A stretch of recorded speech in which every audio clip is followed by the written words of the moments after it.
Hey everybody, it's Jason Blaha here, and today I want to talk to you guys a little bit about what I think is absurd having looked through, just again, my Facebook feed and social media and everything and all the ads coming out.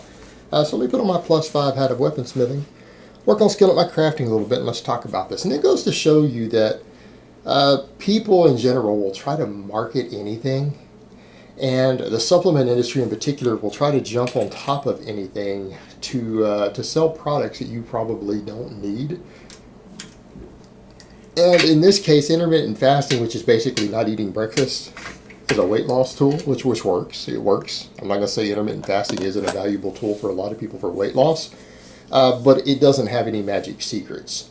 And that's hilarious. Like, we're going to sell you products involved with not eating breakfast. I mean, that's ridiculous. It's absolutely ridiculous. And it's always stuff like they're talking about autophagy and all of that. It's always autophagy put in there because that's the new buzzword. That's the new marketing term around intermittent fasting. And the reality of that is that there are medical doctors and nutritionists and biologists who've kind of come out laughing about that, saying that that's absurd, that autophagy in this context isn't even always a good or a bad thing. This is a meaningless term in regards to the layman understanding anything about it regarding any benefits of intermittent fasting. They're like, people should probably stop using it. That's more or less what I've seen people, with advanced degrees or doctorates in fields of biology and medicine have had to say about it. But it's a buzzword, and everyone's trying to sell products around it. And here's the thing, guys. Studies have looked pretty closely at body composition and everything else with intermittent fasting. You know what they're finding? Outside of the caloric deficit that it can create because you're eating less. I mean, if you're only eating for 6 hours a day or 4 hours a day or 8 hours a day, for a lot of people, and I know plenty of people who do this successfully because, I mean, it's a thing. It's a thing in the fitness world. I've got friends who mess with intermittent fasting. They do find it to be a useful tool for that, right? A lot of people find it to be a useful tool. But as far as it having any magical advantages, none. In other words, studies that have looked at it, people who intermittent fast, who eat the exact same calorie deficit versus people who eat all day long, maybe even a 16 or 17-hour feed window, they lose the exact same amount of body fat and the exact same amount of body weight. There's no difference. It has no beneficial properties other than allowing some people tighter caloric control. Now, if you're trying to lose body fat and it's a useful tool for you, then by all means do it. I mean, if you need to lose body fat, if you find any tool that is useful for you controlling your calories in versus your calories out, that's a useful tool. A useful tool is a useful tool, right? It's just another tool in the toolbox, and there's nothing wrong with that. If that works for you as far as controlling your appetite, well, that's a good thing, right? I don't think anyone's going to disagree with that other than maybe some of these fat acceptance people. But it doesn't have magic properties.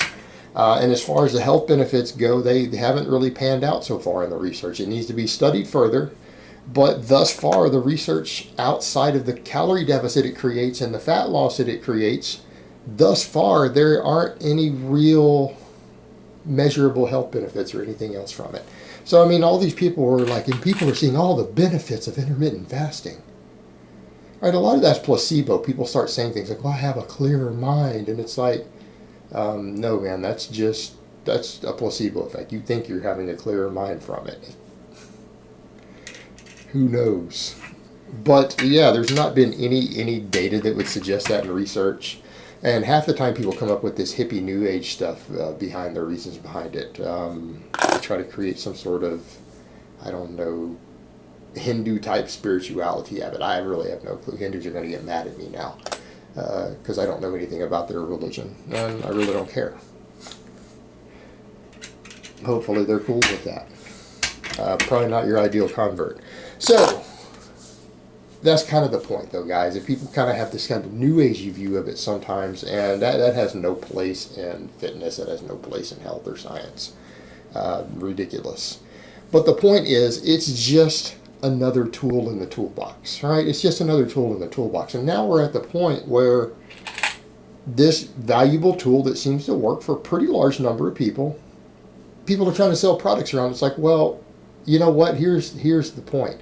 If you need special products around your intermittent fasting, it's probably not the best method for you for weight loss. Let's be realistic here.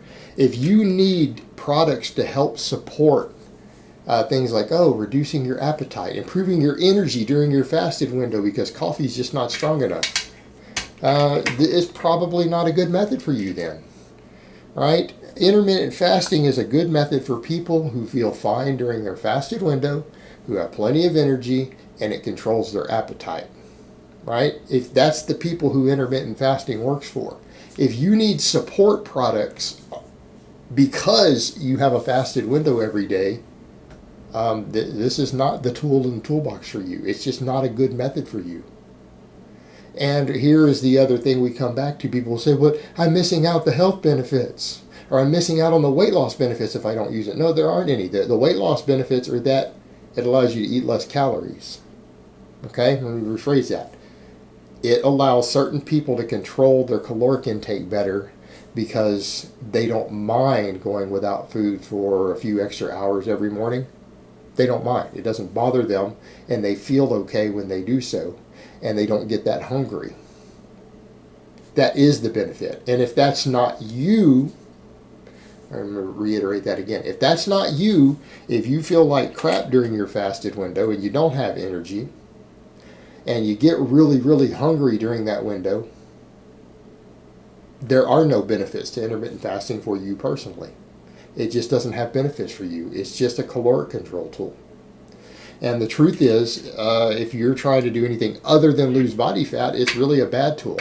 It can have a negative impact on body composition. It can have a negative impact on performance. It can have a negative impact on muscle mass. I'm not saying it will. What I'm saying is it can, because it starts reducing the amount of protein feedings you get. In some cases, again, the lack of extra carbs before you train is a big deal. And a lot of guys are out here saying, well, I train fasted and my performance is just fine. Well, that's not what the research shows. That's not what the research shows. There's plenty of data looking at this. And no one performs optimally during a fasted window. Nobody. Just because you think you are, you're probably not. You could probably be performing with more volume or heavier weights and have a stronger training effect if you didn't train fasted, if that's what you're doing, right? And even when it comes to fat loss, the data that's looked at it shows that fasted cardio might be really good for guys on a bunch of gear. It might work great for them, but guys who are using, Clen and Tren, fasted cardio is probably fantastic. But for people who are totally natty, it actually seems to have a slightly smaller total caloric burn and fat burning effect because you're not fueled at that point. Your training output's lower. So even when they put you on a bike and you do a HIIT session or a lift session or whatever you're doing, you tend to burn less calories because your body will tend to hold you in reserve a little bit without a fuel source. Whereas in people who carb up before they do those things, they tend to put out a higher energy output. So therefore, if they ended up eating the same calories through the day, they just put some of their carbs before that, they actually would end up with a larger calorie deficit. And that's what the data has looked at. I mean, and Dr. Brad Schoenfeld's looked at a lot of that. So, no, training fasted is not really a particularly good idea. It has no benefits. If anything, the only benefits are because you need to do some cardio or whatever every day, and you happen to choose to do it during your fasted window because you find that, that's where you can work it in. That's fine. But people need to understand it's never going to give ideal performance. And that includes stimulating muscle growth, burning fat, whatever you happen to be trying to do with that particular session, you're not going to perform as well doing it fasted. So that's kind of the downsides to it. But this whole idea that people need support products to skip breakfast, this is not the method for you if you think that you need products for it. It probably isn't. You need to find something else that works. For helping you manage your energy turnover better. This is not for you in that case. But, supplement industry never misses an opportunity to try to sell products, right? They always like to create the problem and then sell you the solution to the problem that they created. Oh, your energy is low. And you're really hungry during the fasted window that we created to have you do. We have a product to help with that. All right, guys, but that's really all I have to say on that today. I hope it's been informative. and I will talk to you guys next time.